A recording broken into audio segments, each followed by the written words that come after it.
आदि भैया इतनी ऊपर मत फेंको यार, पेड़ में ना अटक जाएगी। क्या हम इस पेड़ की हाइट नाप सकते हैं? मेरे को तो नहीं लगता यार, इम्पॉसिबल है, हमारे पास इतनी बड़ी स्केल भी नहीं है, मेजरिंग टेप से भी नहीं नाप सकते। रुको रुको रुको रुको, हम फ्री फॉल से मेजर कर सकते हैं। आप लोगों ने तो चैप्टर पढ़ा ही होगा, बिल्डिंग की भी आप हाइट मेजर कर सकते हो। पर वो क्लास तो मैं छोड़ के चला गया था भाई पर मैंने पढ़ा था यार। हाँ। चलो करके दिखाओ। ठीक है, तो मैं ऊपर फेंकता हूँ और तू मैं टाइम टाइम मेजर करता हूँ।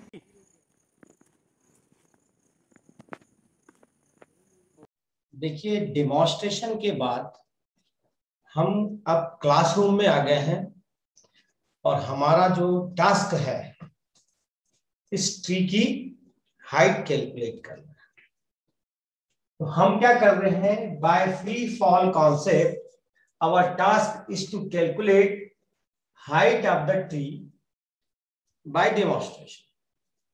तो यहां हमारे पास सिर्फ एक डेटा आया है डेमोन्स्ट्रेशन से, वो है टाइम, बॉल के ऊपर जाने और नीचे आने का टाइम आया है 2.4 सेकेंड। हम उसको कैपिटल टी से इंडिकेट कर रहे हैं। टी इज इक्वल टू आया है आपका 2.4 सेकेंड।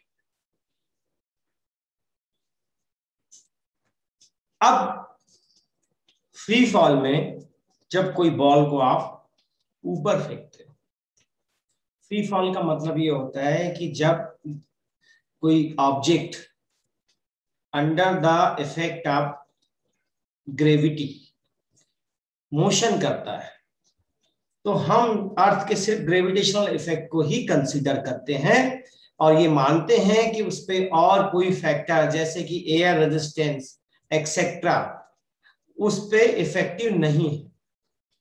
तो यहां एक चीज ध्यान देंगे कि हमने एयर रेजिस्टेंस और दूसरे फैक्टर जो कि बॉल की मोशन को इफेक्ट करते हैं उसको इग्नोर किया।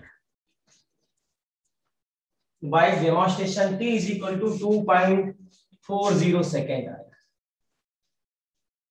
अब जाने ऊपर जाने में जितना टाइम लगता है उतना ही नीचे आने में बॉल को टाइम लगता है।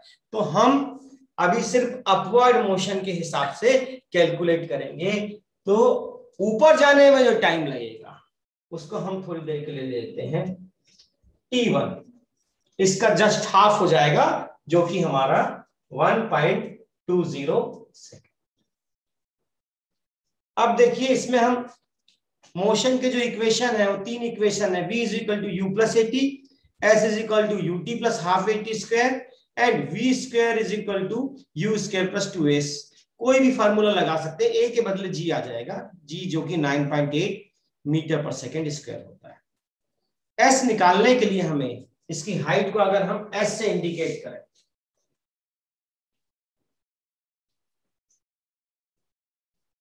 तो हमें जरूरत पड़ेगी, अगर हम सेकेंड इक्वेशन यूज करते हैं s is equal to u t plus half a t square, a के बदले g रख देते हैं और अपवर्ड डायरेक्शन में जब कोई ऑब्जेक्ट मोशन करता है तो हम यहां पे ले रहे हैं कि बॉल, यहां पे लिखता हूं मैं कि बॉल ऊपर गई इस डायरेक्शन में, यहां पे गई और फिर वापस लौट गया। हम अपवर्ड डायरेक्शन की बात कर रहे हैं, मींस ए से बी की तरफ बढ़ जाए।